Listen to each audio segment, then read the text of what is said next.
বাপের কসম প্রত্যেক ছবিটাই আমার কাছে আছে। এটাই আমার বাপ, এটাই আমার স্যার। যেখানে যাই তার সাথে করে নিয়ে যাই। আপনি আমার কাউ করতে পারেন যে একজন মানুষ আর একজন মৃত মানুষের ছবি নিয়ে কেন করে? আজকে বাইকে আছে সেই মতো কাজ জন্য এই জীবনটা উন্নত দেয়া বুঝলেন না? না আসলে আমার বাপ আমার আসলে বাপ না, আমার আম্মা এই অঞ্চলের মির্জা। এই যে সাগরের পাড় ধরে সারাদিন হাঁটতো, আর দূরে যতগুলা জাহাজ আসতো সবগুলা জাহাজে দূর থেকে এমনি করে হাঁটতো। আমার নানারে কি বলতো জানেন? আমার নানারে বলতো, আব্বা দেখো এই জাহাজে করে একদিন আমার রাজকুমারের বিদেশ থেকে এসে আমার নিয়ে যাবে। বাপের কসম রাজকুমার আসছিল।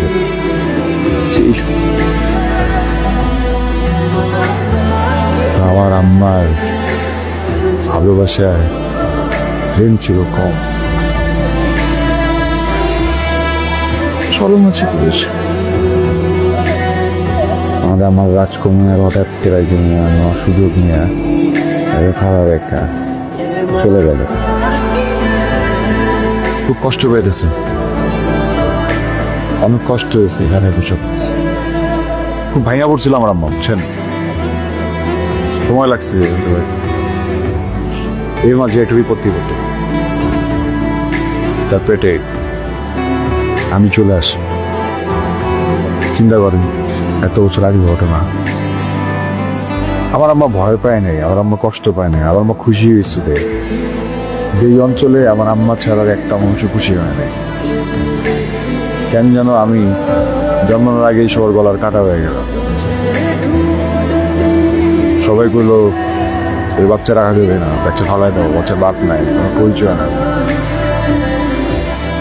আমার আম্মা নাচুর বান্ধা, আমার আম্মা করে আমি মরে যাবো গাই, এই বাচ্চা ভালো বছরে তুই যুদ্ধটা করতে চাবো।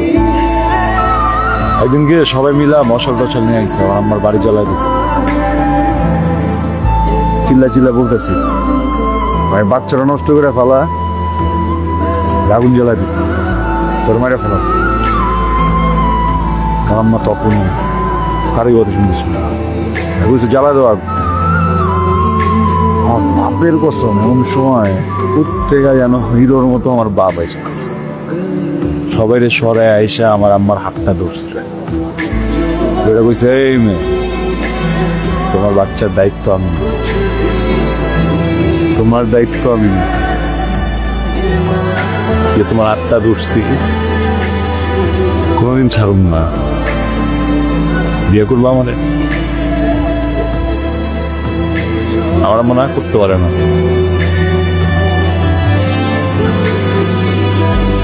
যেই লোক